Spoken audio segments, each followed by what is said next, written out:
what to do when right goes wrong. Is there any justifiable reason for my heart being broken? Is there any purpose in my pain? Can you make sense out of my sadness? Or did I just go through all of that for nothing? It's about the obstacles. It's about the challenges. It's about the pain that you endure along the way. Stand on the platform, and when that happens, your mind has to immediately shift back, because now you felt and tasted something that you can only get through winning. Are you willing to do it again? If you're willing to suffer, and I mean suffer, your brain and your body, once connected together, can do anything. You have to do the process. The process is non-negotiable. It's just, you have to do it. It's about the grind. Do you have the courage to think? Because if you can think, you can change. You can move, you can evolve, you can grow, you can become. You are one idea away. Your credit is not a problem. Your car is not a problem. Your situation is not a problem. Your thoughts are the problem. As a man thinketh in his heart, so is he. Everything starts in the thoughts you think. You are no better than the thoughts you think. If you think little, you go little. If you think weak, you go weak. What I need you to do is I need you to find a reason to keep going. And if you can find a reason to keep going, I know you're strong enough. Every human has what it takes to get past whatever they're going through if they decide to. If you want to level up your character, then you need to get out here and do it. That's the game. Go look in the mirror right now. Humble yourself. Stop sitting there with an ego. Realize you ain't shit. You need to be around brave men. You need to be paying attention. Listen to the truth. I wasn't born this way. I absolutely not really made myself this way. And any single one of you men out here can do the same thing. If you're a man, you have duty, you have honor, you have things you should be doing regardless of how you feel. You should get up and do what needs to be done. And to me, those are the individuals that win in life. I'm asking you, will you stay mediocre for the rest of your life?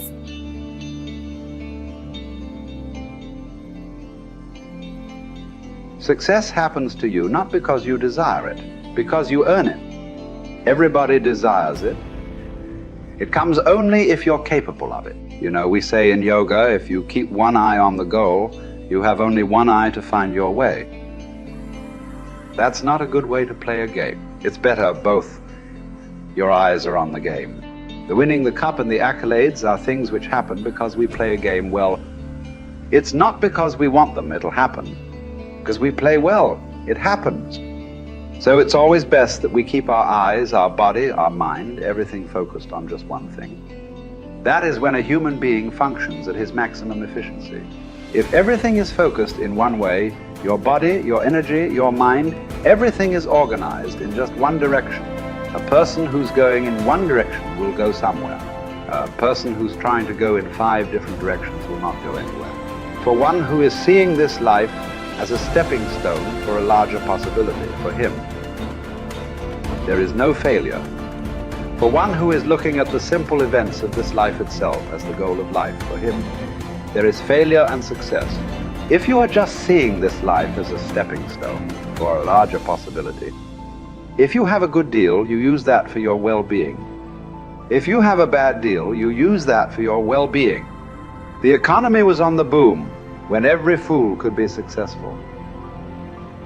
When the economy is on the boom, everybody gets carried, isn't it? Now there has been a meltdown. Now it takes something else to be successful. It doesn't matter what the hell happens with your life. If you are seeing this life only as a stepping stone for a larger possibility, then whatever the situation, it is beautiful and very useful. So various situations in your life, either you can use it to make yourself stronger and better, or you can sit and cry. This is the choice you have. Everything.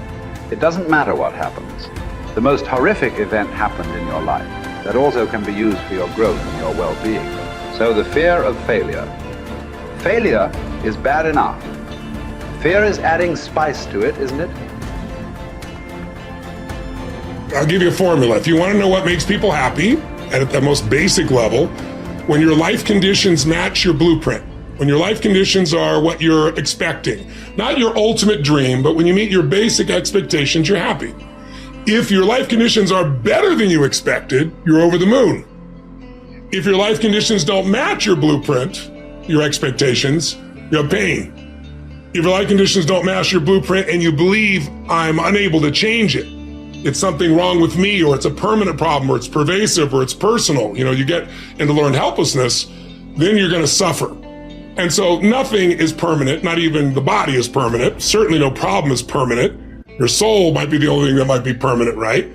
So it's really helping people to understand that when the life conditions change, your blueprint has to change with it. Either if you're not happy, you either have to change your life or change your blueprint, your expectations. Usually it requires a combination of those two. So often what you say people is slighting is their life conditions changed, and then what they were doing wasn't enough to make them feel the way they wanted to feel, and so then they adapted to an old style of coping. They went back to smoking or drinking or eating or yelling at people or whatever the pattern may be. But that's because they didn't continue to grow. And so that's why it's not a static thing with me. I teach people not just, okay, you're going to make these changes in your values. It's like, you got to look as your life conditions change. You're going to make that happen. As you hit different stages of life, you're going to have to make those decisions. And people everybody wants their life to be better, but no one wants to change, right? So we have to keep changing as the life conditions change. We got to update our blueprint, our values, our beliefs, our rules about how to play the game. And we have to update our behaviors to adapt to where the environment is. If you don't do that, you're in trouble. There are many people during COVID who it was the most horrific experience. There are many people that learned to use COVID, not like COVID used them. They grew their businesses, they expanded their mind, they shifted their emotions. They did things they never would have done. Other people gained 20 pounds, right? So it's all a matter of, do you adapt to the life conditions? And do you learn how to learn? Because this isn't a one-time thing. Oh, I did this thing. I went and worked out for a weekend. Now I'm pumped. Well, great. How long is that going to last? You're going to have to continue to use that and have a daily practice. Otherwise, you, of course, go back. And that's the biggest missing thing. I teach people daily practices that can take what they've learned and make it ongoing in their life, as opposed to, wow, I had this great weekend. The big question is, are we letting ourselves become what we wish to become? In this most important subject of association, here are some actions you may want to take. First, disassociation. You may, after a study of those 3 questions, who am I around, what are they doing to me, and is that okay, you may come to the serious conclusion that there are some people you just have to break away from. I'm not saying that it's an easy step to take, and it's not to be taken lightly. However, I am saying it may be an essential task. You may just have to make that hard choice not to let certain negative influences affect you anymore. Remember, it could be a choice that saves the quality of your life. The second action you may want to take is limited association. It could well be that you are spending too much time in a certain area of your life with a certain group of people. It's easy to put time and effort in the wrong place. The guy spends 3 hours at the ball game and 30 minutes listening to the sermon. See, that's called out of balance. 30 minutes for spirituality, 3 hours for entertainment. That doesn't weigh well 5 years from now, 10 years from now, when you take a look at the sum total of your values in your life. Here's one of the easy ways to end up with a mediocre average life: spending major time on minor things. Sophisticated people learn to weigh everything before they spend time or money. You've got to weigh before you pay. Whether you're going to spend heavy time or light time, you've just got to weigh. Otherwise, if you're not careful, you can get trapped into spending heavyweight time with lightweight people. Now, it's okay to have casual friends as long as you give them casual time, not serious time. Spend major time with major influence and minor time with minor influence. It's so easy to do just the opposite, but don't let it be said that you fell into that trap. So maybe all you need to do to change some of the influences in your life is not to eliminate them, but merely limit them. Say, I have a good time with these people, but I'm not going to spend days and days with them anymore. I'm just going to cut that down and save some of that time for more major people and more major enterprises. Remember, it's your life. You can spend your time with whomever you want and whenever you want. But you didn't invest in this program for me to kid you. Take a look at your priorities and your values. We have so little time at our disposal. Wouldn't it make sense to invest it wisely?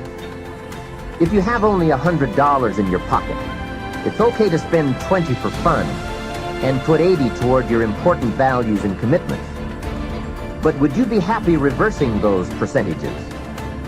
Better to put the majority of your money where you know it will get you a positive return, rather than put it where the taste is brief and the results are poor. Of course, you must be the judge. You must determine whether the situation and the people call for disassociation or limited association.